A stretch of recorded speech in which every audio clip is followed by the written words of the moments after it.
But we learn the same stuff every year for Black History Month. I learn the same things, and I just want to learn more information. From all the schools I've been to before, the teachers taught about the same thing. Like in school, we just learn about the same people every year, and like I know it's more to it than just certain people. And every year we learn about Martin Luther King, Rosa Parks, and I know there's more people that were involved in Black history.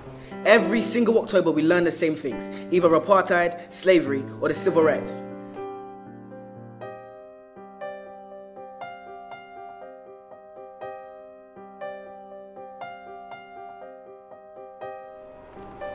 Well, one, I thought that like Egyptians were European and stuff like that. And I didn't think they were like African, I just thought they was European. And another thing is, I don't know.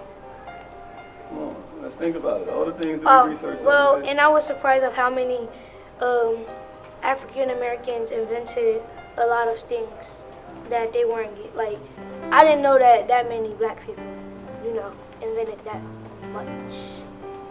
Okay. Like, they weren't really given credit for it. And you understand why they weren't given credit? Yeah, because they weren't referred to as citizens, so they didn't give their credit, so they gave it to the slave master. Egyptians were actually Africans, and that like some other cultures, they try to make it seem like they were the one who did some stuff, but it was really Africans. Like Egyptians were Africans, and they came from the African descent. Well, I was surprised to learn that Lucy, the first human remains were found in Africa, and like, cause like the media deceived that the life started in the Garden of Eden, and the first people were white, but that's not really true, because if they were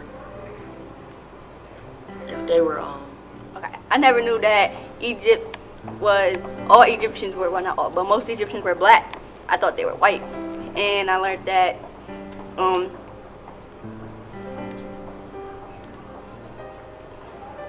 that women, they weren't supposed to rule back then. They're supposed to be like men, so they had to disguise themselves to rule. And that they wanted to keep the rule. They wanted to keep it in their bloodline so that anybody else didn't take charge of it. I learned that the richest person that ever lived was a black person, Mansa Musa. And I learned that Egyptians were actually black. Do you guys know anything about Ralph Bunche, the first black person to win a Nobel Prize? Or that the richest person ever lived was a black man named King Musa I of Mali? What about Ella Baker? What about Ella Baker?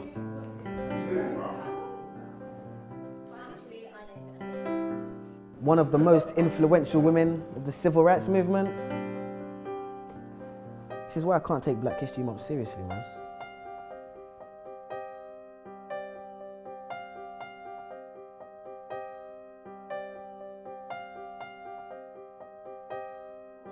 I just looked up the first remains in Africa. The first remains in Africa. The pyramids had writing on it, and like they all stood for something that's in Egypt, but nobody never knew that. Well, nobody can really figure out what it means. It was like all that time people never knew that that writing meant something on the wall, on the pyramids. What people would think Africa would look like.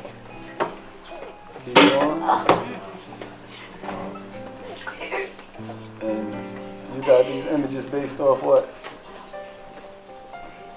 people's perception of Africa, what they would think it would look like.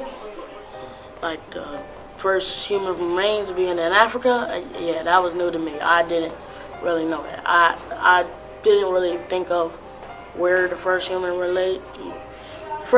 were, so I really didn't think about it. And where's this picture? Mr. Jimko, isn't it yours? In Africa? Yes. You think most people think Africa looks like that? No. No. Did that surprise you?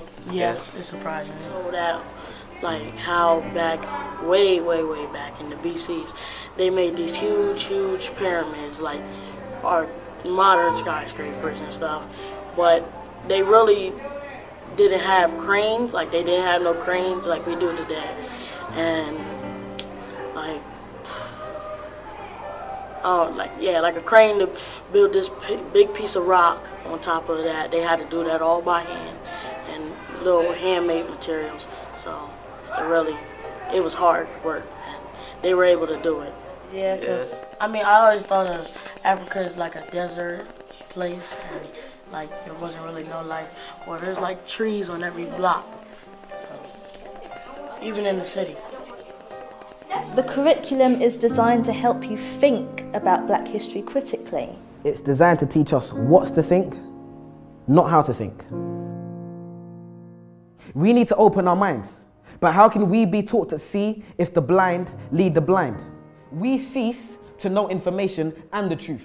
And that's simply because you withhold information from the youth.